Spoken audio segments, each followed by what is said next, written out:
Good afternoon. The Now Comic series actually had 2 volumes to it, hence why our numbering has suddenly changed. But that is the cycle of this place. Birth, death, and rebirth again. The creation, elimination, and recreation of life in the Twilight Zone.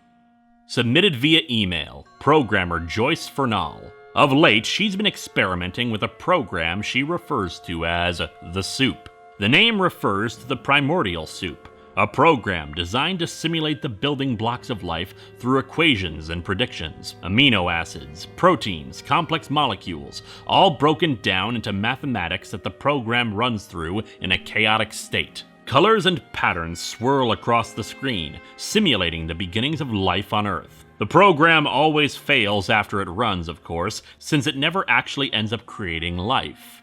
Until one day, when the program completes successfully. Life has formed inside of the computer.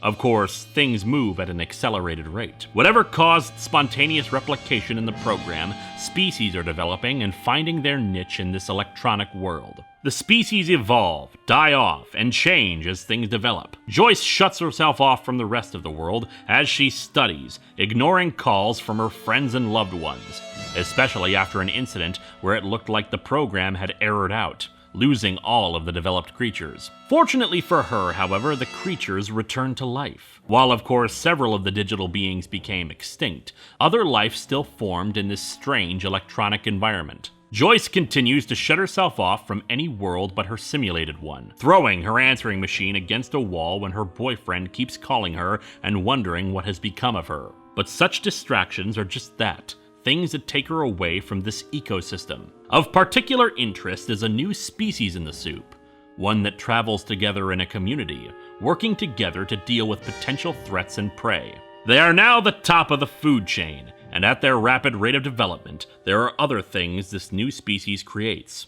Energy sources, buildings, religion. Yes, these new beings worship Joyce, their creator. But with intelligence brings a desire for freedom, of exploration. Joyce soon finds her ordered little world devolving as quickly as her personal hygiene and her surroundings. The computer-generated beings begin expanding beyond the boundaries of her monitor, her only window into this civilization.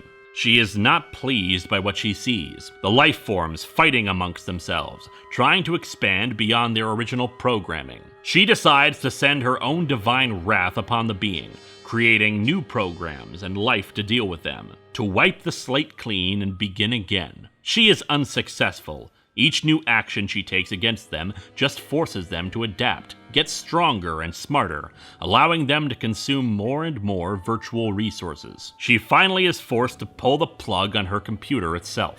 However, as it was once said, life finds a way. The computer is unplugged, yet it still functions. She finally addresses her creations directly, ordering them to stop their efforts, that it will be for naught. But the creations have rebelled against their god, and have decided they no longer have any need for her words. And for the god who created for herself her own virtual life and existence, she finds herself erased by her own creations. If we are but creations of imperfect gods, let us hope that we ourselves do not repeat the mistakes that other deities made with us. Let that be our prayer, whispered in the Twilight Zone.